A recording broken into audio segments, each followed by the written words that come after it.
re-reforma. Dahil alam ko naman po, kasama ko po kayo at kaisa ko po kayo, na kailangan po talaga marami tayong mga gawing mga magalalim at napakalawak na pagbabago dito sa DPWH.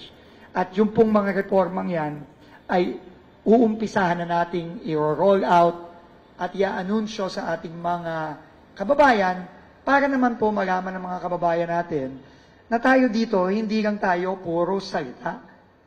Alam nyo, yung salita, napakadali po niyan eh.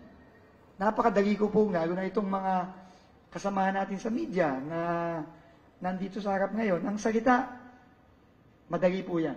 Napakadali pong magsabi ng ganito, ng ganyan, base sa kung ano-ano.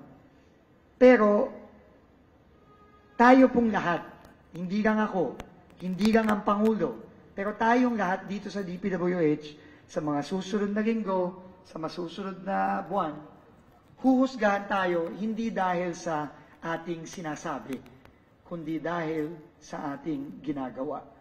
Our actions will judge us, not our words. Words are cheap.